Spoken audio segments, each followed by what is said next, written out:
Muito bom dia, esse é o Refil, eu sou o Arthur Gubert e hoje é segunda-feira, dia 8 de setembro de 2025. No programa de hoje a gente vai falar sobre poliamor. Atenção, poliamor é coisa do passado. Vou te apresentar o Polycule, nome em inglês, né? O Polycule é um tipo de relacionamento onde até 80 pessoas participam. Loucura, né? Também vamos falar sobre famílias, porque cada família tem o seu próprio idioma. Casais tendem a compartilhar transtornos psicológicos para mostrar que não são os opostos que se atraem, não. E para finalizar, duas de saúde. Primeiro, academias cristãs se espalham pelo país. E depois dessa conversa do Putin e do Xi Jinping sobre viver eternamente, fui atrás da resposta.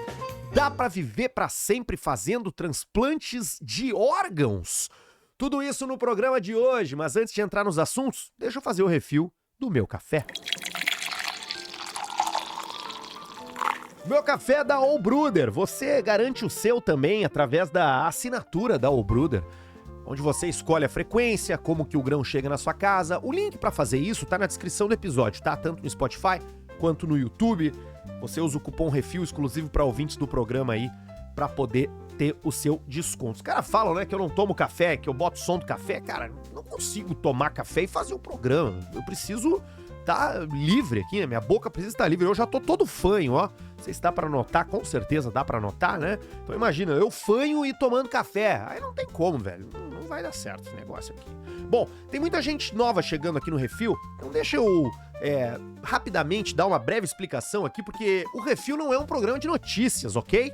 O Refil é um programa para aumentar o seu repertório, para te deixar cheio de assunto. É como se fosse uma revista que acontece todos os dias às 6 da manhã e traz matérias, artigos, histórias que eu encontro em diversas fontes e tento destrinchar aqui, trazer um pouco mais de profundidade, tudo isso em menos de 20 minutos. Como, por exemplo, essa nossa primeira aqui, ó, falando sobre esse novo modo de você se relacionar com pessoas, porque aparentemente o poliamor, onde ali são 3 pessoas, o trisal, não é o bastante para algumas pessoas, né? Vamos lá, é Polycule o negócio. Imagina um mapa de afetos, ok? Em vez de linhas retas que unem 2 pessoas ou 3 pessoas, é um emaranhado de linhas, de conexões que se cruzam, se expandem e se reorganizam o tempo inteiro. Esse é o conceito do Polycule, uma rede de relacionamentos românticos interligados, em que cada pessoa é um nó e cada vínculo é um fio.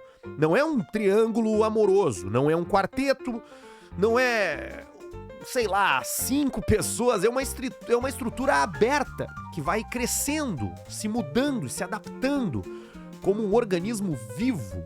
Olha que loucura, velho. O Polycule nasce da lógica do poliamor. Se o amor pode ser múltiplo, por que não mapear essas múltiplas conexões?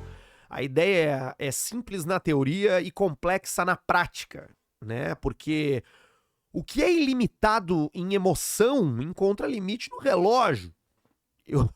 Eu diria. Porque o amor pode até se multiplicar, mas o tempo continua sendo 24 horas para todo mundo. E administrar isso aí vira um exercício de honestidade, de negociação e, óbvio, de malabarismo com o relógio. O impacto do conceito vai além da vida íntima, ele questiona a maneira como a gente organiza as nossas expectativas. Porque vamos lá, o contrato implícito da monogamia é baseado na exclusividade e no controle. Já o Polycule se sustenta em outra moeda, que é uma confiança radical, uma comunicação constante, 100% transparente, e aceitação de que não existe hierarquia natural entre os vínculos. Todo mundo tem peso, mas não necessariamente o mesmo papel. É como repensar a própria arquitetura das relações humanas. E aqui tá a provocação. Será que o Polycule é uma solução para a fragilidade dos vínculos modernos, né? Diversificando afetos, né?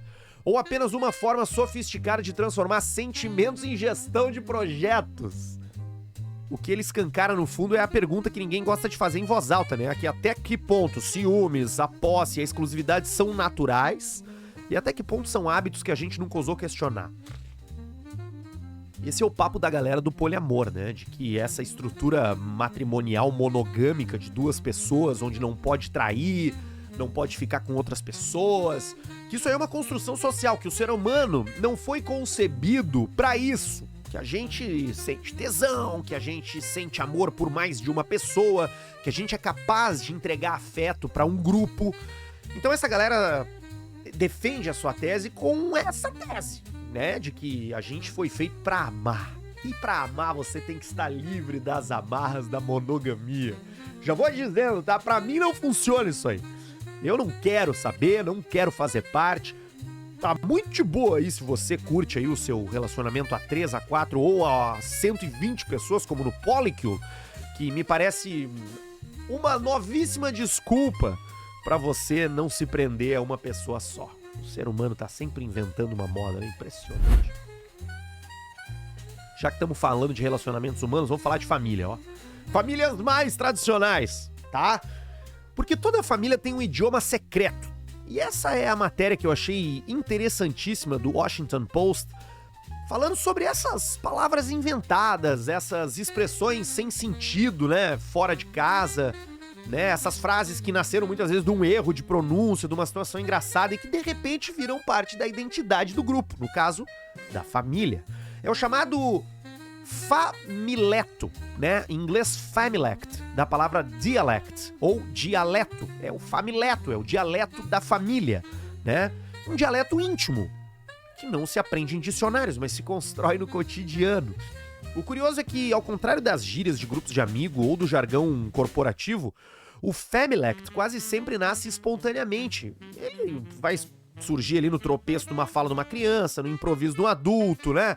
E uma vez criado, ele pode atravessar décadas. São palavras que nasceram muitas vezes ali da criancinha bem pequenininha, do bebezinho, né? Tipo as minhas filhas agora que estão com 1 ano e pouco, estão começando a falar algumas coisas erradas e a gente incorpora isso. Tenho certeza que na sua família também tem, né? Aquelas palavras que significam uma coisa só fechada aí dentro da sua casa. E aí que mora a beleza disso, né? A poesia desse assunto. Porque o familect, né? O famileto, né? O dialeto da família não é só sobre linguagem, é também sobre memória. É uma forma da gente congelar os retratos de épocas que já passaram. A infância dos filhos, os pequenos rituais familiares, os momentos que o tempo insiste em levar. Cada palavra inventada é uma cápsula de afeto, uma forma de preservar não apenas o que foi dito, mas quem nós éramos quando dissemos, né? E no fim, isso mostra que a língua é mais do que comunicação. E eu acho isso muito bonito, porque linguagem é identidade, é lembrança, é herança. Uma palavra mal pronunciada pode durar mais do que qualquer fotografia, um apelido infantil, né?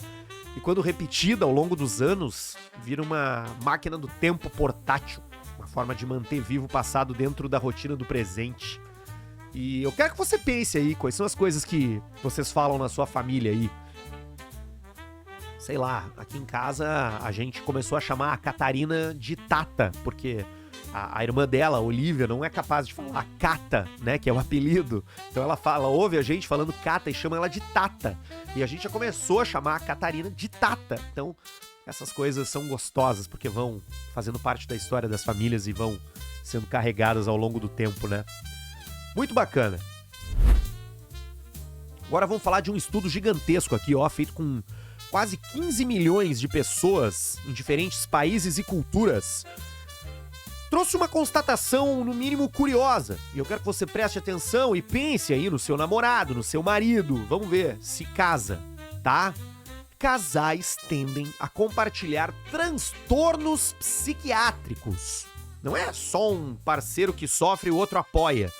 Estatisticamente, os casais têm mais chance de carregar o mesmo diagnóstico do que diagnósticos diferentes. Tipo, depressão encontra depressão, ansiedade encontra ansiedade. E quanto mais as décadas avançam, mais esse padrão se intensifica. A primeira coisa que eu pensei foi o seguinte, né? Isso daqui derruba aquela ideia mais clássica sobre relacionamentos, que os opostos se atraem, porque, né... Na verdade é o contrário, parece que no terreno da saúde mental, os semelhantes é que acabam se encontrando. Pode ser porque se reconhecem na dor, porque entendem um ao outro sem precisar se explicar tanto, né? Pode ser também por um mecanismo de convergência, tipo, dividir a mesma rotina, os mesmos estressores, o mesmo mundo, daqui a pouco até os mesmos remédios, e acabar desenvolvendo sintomas parecidos. Ou ainda porque o estigma reduz as opções e empurra as pessoas para vínculos entre si. Então, você já se sente excluído por ter aí a condição que tem, acaba encontrando outros excluídos com condições idênticas. Será que o amor, além de unir vidas, também une essas fragilidades? Essa é a pergunta que me surgiu, né? Porque se viver junto molda até o jeito de falar, como a gente conversou aí na última história, né? O jeito de comer, o jeito de dormir, a gente vai ficando parecido com o nosso casal, né? Com o nosso marido, com a nossa mulher. Por que não moldaria também a saúde mental, né? O que a gente chama de empatia talvez seja também uma espécie de espelho, no qual a gente enxerga no outro não só o que a gente tem de bonito, mas também o que a gente carrega de mais difícil. No fim, esse estudo aí não fala só de diagnósticos, ele fala de como funcionam as relações humanas. Amar alguém significa também herdar a parte do seu peso. A pergunta que fica é, será que isso nos adoece ou nos ajuda a sobreviver juntos? Gosto de pensar que relacionamento...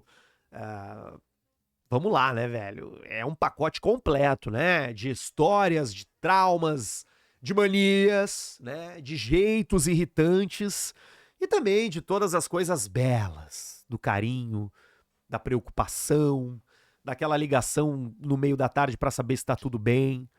Então, acho que as dinâmicas familiares precisam ser coloridas também com essa parte mais complicada dos transtornos psicológicos.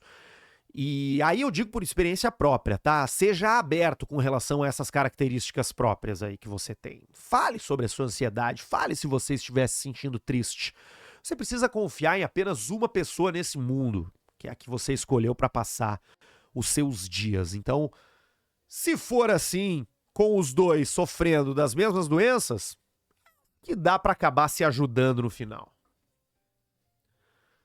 Já que estamos falando de saúde, vamos falar de academia. Porque pra muita gente academia é aquilo, né, velho? É a roupa apertada ali, pá, o topzinho nas minas, os magrão com aquelas bermuda curtinha, com os colchão musculoso, né? Roupa justa, playlists bombando, sonzeira pegando. Mas tem um novo segmento que vem se espalhando pelo Brasil e vem mudando esse cenário. São as academias cristãs. Não é crossfit. Entendeu? Crossfit, crucifixo. Ruim, né? Ruim, né? Muito ruim. Nessas academias cristãs aí, o crucifixo não é só um exercício de peito. Ó, segunda que eu meto na mesma frase de piadinha. Ruim também essa, né? É também um símbolo pendurado na parede, do lado de versículos bíblicos, salas de oração. O treino é interrompido para momentos de reza, a trilha sonora é gospel remix e as regras de vestimenta priorizam um ambiente familiar. Essa tendência nasceu da percepção que o corpo pode ser visto como o templo do Espírito Santo. Não é só levantar peso, é preciso alinhar fé e saúde. E o argumento dessa galera é bem sedutor, tá? Cuidar da forma física seria também cuidar da vida espiritual. Uma forma de fortalecer não só os músculos, mas as convicções. Afinal de contas, se Deus te presenteou com esse corpo, é seu dever cuidar muito bem dele, ok? Ao mesmo tempo, se cria esse espaço seguro, onde os fiéis se sentem protegidos de influências consideradas inadequadas e também se sentem próximos de pessoas parecidas, muito mais acolhidos. Mas a ascensão dessas academias cristãs abre debates. Para os defensores é um nicho legítimo, né? Um lugar onde pais e mães podem levar a família sem receio de exposição, onde a oração se mistura com agachamento. Agora, para os críticos, trata-se de um gueto religioso que reforça estereótipos, especialmente sobre o corpo feminino, e transforma a fé em filtro para atividades que poderiam ser simplesmente universais. Afinal, será que a espiritualidade corre risco se alguém do lado treina de top ou de short mais curto? No fundo, essa novidade aí revela algo maior, a forma como o Brasil vive a fé no cotidiano. Igrejas já migraram para shoppings, estádios e até aplicativo, né? E agora a musculação também entra nesse circuito. Muito interessante ver a maneira como neopentecostais... sempre erro essa palavra. Neopentecostalismo. Neopentecostais, né? As igrejas neopentecostais, as igrejas evangélicas, protestantes, muito interessante a maneira como elas cresceram no Brasil e como elas foram ocupando espaços dentro da nossa sociedade. As academias são um novo desdobramento disso aí, né? Livres de vários dos dogmas da Igreja Católica, elas encontram bastante oportunidade para fermentar dentro de ambientes que permitem criação de modelos de negócio, criação de hierarquia, meritocracia. Bem legal, bem legal. E também bem curioso, né? Na falta de outra palavra melhor. Vamos fechar com essa aqui, ó. Imagina a cena. Putin e Xi Jinping, dois dos homens mais poderosos do mundo, discutindo não sobre guerra, sobre comércio, mas sobre transplantes de órgão e imortalidade. Isso aí rolou, tá? A ideia parece cinematográfica, mas rolou essa conversa. Um microfone capturou os dois conversando sobre esse assunto. O Putin dizendo, não, hoje em dia tem os médicos aí que trocam o teu órgão aqui por outro ali, pai, tu vai vivendo mais tempo.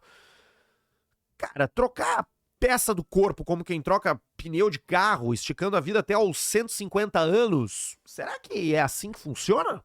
Bom, eu fui atrás dessa informação, procurei várias fontes e assim, cientistas já foram bem rápidos em jogar um balde de água fria nessa ideia do Putin e do Xi Jinping aí. Os transplantes são milagrosos para quem tá com órgão em falência, mas como estratégia contra o envelhecimento, não existe comprovação. Primeiro, porque não existe estoque de órgão suficiente nem para quem precisa urgentemente, quanto mais para atualizar em massa.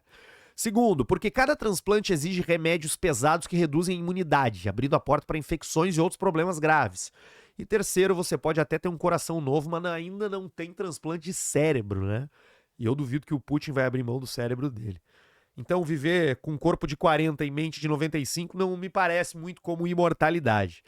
E os especialistas lembram que o verdadeiro caminho da longevidade está no nível molecular, edição genética, drogas que atuam no envelhecimento, terapias com células-tronco. É aí que a ciência acredita ser possível não só estender a vida, mas até reverter processos do envelhecimento. Então essa ideia aí de trocar órgãos em série, né, tá mais parecido com cirurgia estética. Muda a aparência, mas não muda o prazo de validade. Fica a pergunta, né? Por que será que essa obsessão com viver pra sempre é tão presente, né? Por que a gente quer viver pra sempre, né? Eu não sei se eu quero viver pra sempre, sinceramente. Você já pensou isso? Viver pra sempre? Que saco deve ser viver pra sempre, cara. Pá, viver pra sempre. Porque não é só tu, né? Todo mundo vive pra sempre. As pessoas, os chatos vivem pra sempre. Eu quero é ter uma morte tranquila. Bem velhinho. Bem velhinho. E como diria Ney Lisboa, eu só queria ficar bem velhinho assim, bebendo um vinho e olhando a bunda de alguém. Ai, que sonho! Vai dizer. Tomando um vinhozinho. Pá, coisa boa. Seguinte, segunda é dia de dica de livro, né? Então tá aqui, ó. Hoje é esse daqui, O Mesmo de Sempre, do Morgan Housel. Interessantíssimo, tá? Porque assim, ao invés de tentar prever o que vem, é mais eficaz olhar para o que não muda nunca. E é isso que diz o Morgan Housel. Por esse autor aí, os comportamentos que nunca mudam são a lição mais poderosa da história. E essa é uma premissa que vale para todo mundo. Seja quem tu for, venha da onde tu vier, tenha a idade que tu tiver, ganhe o dinheiro que tu ganhar. São 23 capítulos, tá? Eles são independentes. Eles podem ser lidos de trás para frente, de frente para trás, não importa. É tipo uma pequena biblioteca de sabedoria. Então, tá aqui o Morgan Housel falando sobre aquilo que nunca muda. Vale muito a pena, ok? Esse foi o primeiro Refil da semana. Muito obrigado por ficar comigo até aqui. Amanhã tem mais, às 6 da manhã, no YouTube e no Spotify. Te inscreve no canal, compartilha, segue, dá estrelinhas e vem comigo no Instagram, @RefilPodcasts. Eu sou o Arthur Gubert, tô aqui cheio de vontade de fazer mais uma semana de Refil para que a gente comece o dia cheio de assunto. Até amanhã. Tchau, tchau.